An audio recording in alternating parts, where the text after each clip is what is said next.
চিত্রনায়িকা নুসরাত ফারিয়া গ্রেপ্তার হওয়ার পর এই ঘটনার প্রতিবাদে সামাজিক মাধ্যমে সরব রাজনীতিবিদ ও রঙিন দুনিয়ার তারকারা। নানিতে চিত্রনায়িকার বাসায় র্যাবের অভিযান চলছে, সেখানে রয়েছেন আমাদের সহকর্মী আরাফাত সিদ্দিকী।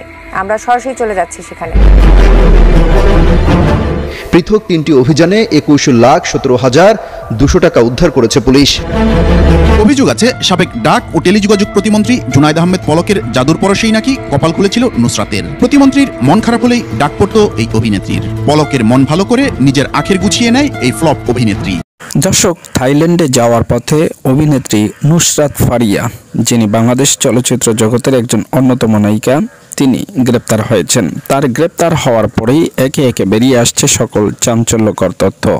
এই অভিনেত্রী ছিলেন অন্ধকার জগতের রানী।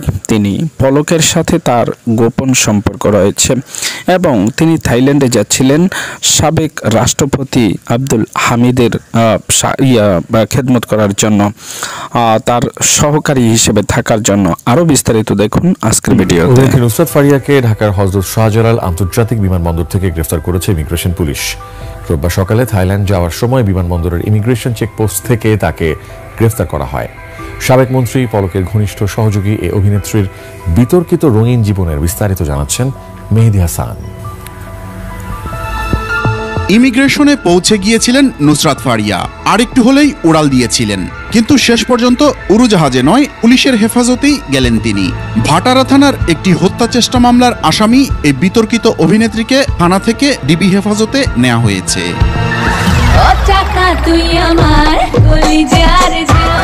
2015 সালে চলচ্চিত্রে অভিনয় শুরু করেন নুসরাত ফারিয়া। এরপর থেকে বাংলাদেশ ও ভারতের কয়েকটি সিনেমায় কাজ করেছেন তিনি, যার কোনোটি তেমন বাণিজ্যিক সফলতা পায়নি। চলচ্চিত্রের পাশাপাশি মডেলিং ও সঞ্চালনায়ও সক্রিয় ছিলেন। চ্যালেঞ্জ ফর চ্যালেঞ্জার্স, আমি নুসরাত ফারিয়া আছি আপনাদের সাথে। খুব বেশি ব্যবসা সফল চলচ্চিত্র উপহার দিতে না পারলেও বিলাসী জীবনযাপন নুসরাত ফারিয়ার। সঙ্গীত শিল্পী হিসেবেও প্রতিষ্ঠার চেষ্টা সফল হয়নি। আর 5 আগস্টের পর তার হাতে কোনো কাজই ছিল না। তার পরিবারও সম্পদশালী নয়, তারপরও ব্যবহার করতেন মার্সিডিজ, অডির মতো বিলাসী গাড়ি। তাহলে এই বিলাসী জীবনের অর্থের উৎস কি? অভিযোগ আছে সাবেক ডাক ও টেলিযোগাযোগ প্রতিমন্ত্রী জুনায়েদ আহমেদ পলকের জাদুর পরশেই নাকি কপাল খুলেছিল নুসরাতের। প্রতিমন্ত্রীর মন খারাপ হলেই ডাক পড়তো এই অভিনেত্রীর। পলকের মন ভালো করে নিজের আখের গুছিয়ে নেয় এই ফ্লপ অভিনেত্রী। দীর্ঘ 9 বছরের প্রেম শেষে প্রেমিক ইফতেখার আলমের সাথে হয়েছিল তার বাগদান। পারিবারিকভাবে আংটি বদল হলেও শেষ পর্যন্ত তার বিয়েতে গড়ায়নি। হাসিনার প্রতিমন্ত্রী পলকের আকর্ষণ আর আপত্তিতেই নাকি সে বিয়ে ভেঙে দিয়েছিলেন নুসরাত। পলক কানেকশন কাজে লাগিয়ে হতে চেয়েছিলেন জাতীয় সংসদ সদস্য। 2024-এর নির্বাচনে প্রার্থী হতে জোর তদবির করেন। ব্যর্থ হয়ে শেষ পর্যন্ত সংরক্ষিত কোটায় সংসদ সদস্য হওয়ার চেষ্টা করেন। তবে হাসিনা মন্ত্রীদের বান্ধবী কোটায় থাকা কাউকেই মনোনীত না করায় সংসদ সদস্য হওয়া তার কপালে জোটেনি। দর্শক, আরেকবার শেখ হাসিনা সরকার ক্ষমতায় থাকলেই যেন কপাল খুলে যাচ্ছিল নুসরাত ফারিয়ার।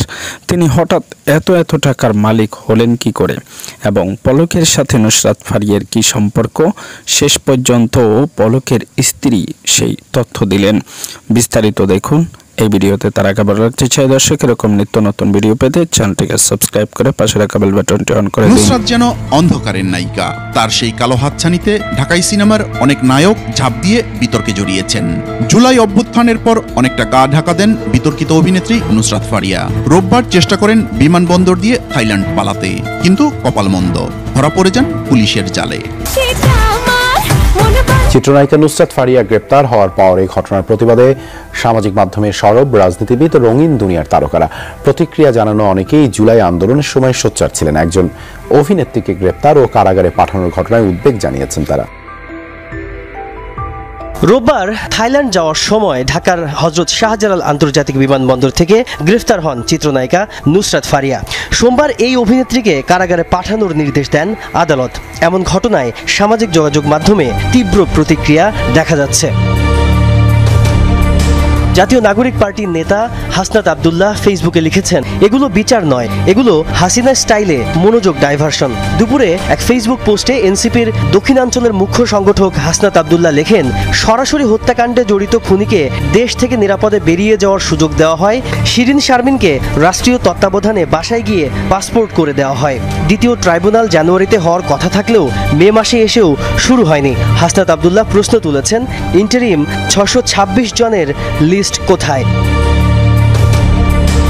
জুলাই আন্দোলনের অন্যতম সমন্বয়ক উমামা ফাতেমাও এ বিষয়ে সরব হয়েছেন ফেসবুকে। যমুনা টেলিভিশনের একটি ফটো কার্ড শেয়ার করে তিনি লিখেছেন, আসল হাসিনাকে না পেয়ে নকল হাসিনাকে গ্রেফতার করার যে ব্যাপারটা। ফারিয়ার গ্রেফতার হওয়া প্রসঙ্গে নিজের মতামত প্রকাশ করেন অভিনেত্রী আজমেরি হক বাঁধন। জুলাই আন্দোলনে সরব ছিলেন এই অভিনেত্রী। তিনি ফারিয়ার ছবি পোস্ট করে লিখেছেন, ফ্যাসিস্ট সরকার যা করেছে সেখানে এই মেয়েটির কিছুই করার ছিল না। এমন পরিস্থিতি নিয়ে তিনি গভীর উদ্বেগ জানিয়েছেন। পরিচালক আশফাক নিপুণকে সবসময় শিল্পীদের পাশে থাকতে দেখা গেছে। কোনো অন্যায় হলেই সোচ্চার হয়েছেন সামাজিক মাধ্যমে। তিনি ফারিয়ার হয়ে লিখেছেন, এভাবেই দিনে দিনে প্রকৃত খুনি ও অপরাধীদের বিরুদ্ধে মামলা দুর্বল করতে অন্যদের সফট টার্গেট করা হয়ে আসছিল এবং করা হচ্ছে। তিনি লেখেন, এটাকে আর যাই হোক সংস্কার বলে না। ঢালাওভাবে গায়েবী মামলাবাজি বন্ধ করার আহ্বান জানান আশফাক নিপুণ। ছোট পর্দার অভিনেতা খায়রুল বাশারও দাঁড়িয়েছেন নুসরাত ফারিয়ার পক্ষে। লিখেছেন, তার কাজ অভিনয় করা। কোনো গল্পে যে চরিত্রটা পাবেন সেই চরিত্রের যথাযথ প্রকাশ সে করবেন, এটাই তার কাজ। আমার ধারণা তিনি রাজনীতি সচেতনও ছিলেন না, এমনকি তিনি কোনো রাজনীতি করেনও না। একটা সিনেমায় অভিনয় করাকে কেন্দ্র করে কেন এই হেনস্থা, সেই প্রশ্ন তোলেন খায়রুল বাশার। নুসরাত ফারিয়ার গ্রেফতার হয়রানিমূলক বলে লিখেছেন পরিচালক শিহাব শাহিন। তরুণ র্যাপার মাহমুদ হাসান তাবিব লিখেছেন, ফারিয়া কোনো সহিংসতা চালাননি, তিনি কোনো মিছিলেও ছিলেন না।